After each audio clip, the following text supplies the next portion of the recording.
Morning everybody, how you doing today? In this episode of the show, we're going to tackle facial recognition again.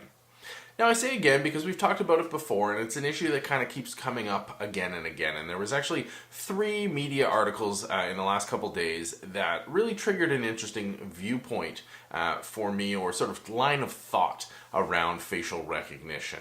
Now the first comes from 0 Day, which is a column or subsection in ZDNet, and they were talking about how the EU's decided to create a giant biometrics database. Now that seems initially horrifying.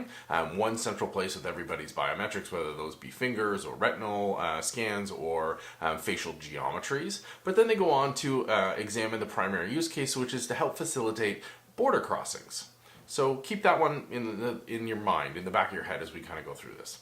The second article was from the Financial Times. So it's up on ft.com. And as always, with all the things that I mentioned here, I'm going to post those links in the description down below so you can read the original source material that kicked off this line of thinking.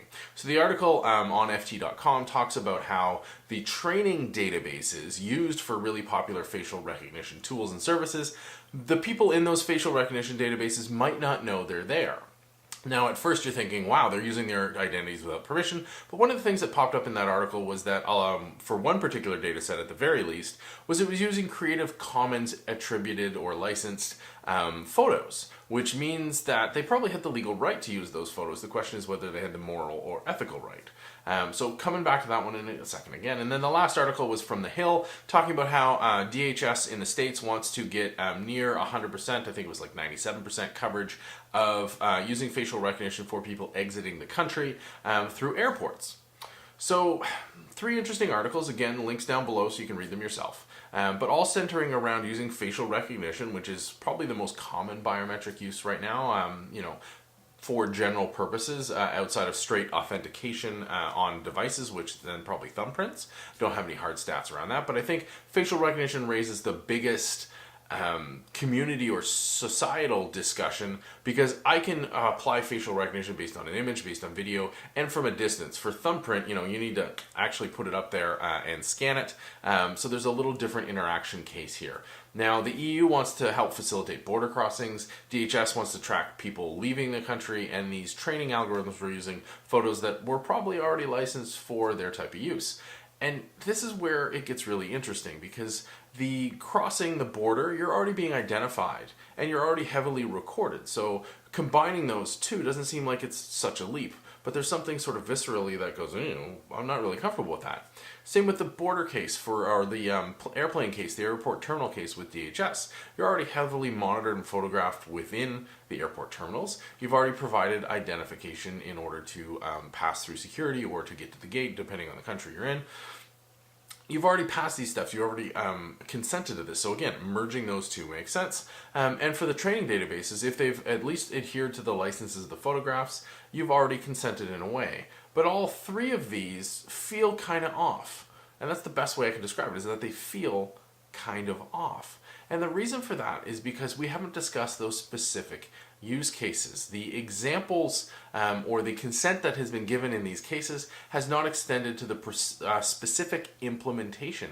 And I think that makes a world of difference. So yes, you said, you can use this photo to reprint or to attribute under Creative Commons license or to spin it off into something new, but nobody thought about the use case of that being used to train algorithms and services that could be used in a manner that you're not comfortable with. You've already consented by traveling across certain checkpoints and borders to being identified and to being recorded within the terminal for security reasons, right? And for a whole bunch of additional reasons, which is why I put up the air quotes. But you've already consented to that, and you're already comfortable or have at least accepted that. But combining the two to be able to do it at speed makes people uncomfortable, because it's not something we've explicitly discussed. And really the point of this show today was to bring that up, is that facial recognition is being pushed more and more into the spotlight. And I think the underlying theme in every single time this pops up in the headlines is that we have to have a discussion in each community, in each society. We need to discuss how we're comfortable with this technology being used, in what scenarios, in what circumstances. And this is going to be a case by case. There could be broad guidelines, but there needs to be a case by case discussion around this, because maybe you're comfortable with it at the airport, but are you comfortable with it in the mall? right? And we've seen that here in Canada, where apparently some of the mall kiosks that you could help touch to get directory, store directory, see what the sales are on, that kind of stuff. Apparently some of those were doing generic facial recognition. They weren't identifying, this is Mark's face, but they were saying this is a unfortunately middle-aged, graying, white Caucasian, and then they could use that for demographic information. Is that most likely I'm looking for stores that align to those interests, as opposed to, maybe other stores like, that might not align with that particular demographic. So again, it's context, it's use in context. And I think the longer we go without having a discussion, the more that the horse is already going to have left the barn. It's going to be really hard to put this back into play because people have already deployed the technology and have been using it, and the argument will be, well, it's been in use for years, so what's the difference now? And we're going to see some uses that we're really not comfortable with, and we've seen that with a pushback from some of the technologists who work on this and the researchers who work on these technologies. But I think this discussion needs to come out into the light, and that's really the goal of today's video, is to make that clear to everybody, and hopefully everyone who's watching this can help start that discussion, so that we can have this and decide where we're comfortable with as a community, and that's going to be different on a community by community basis.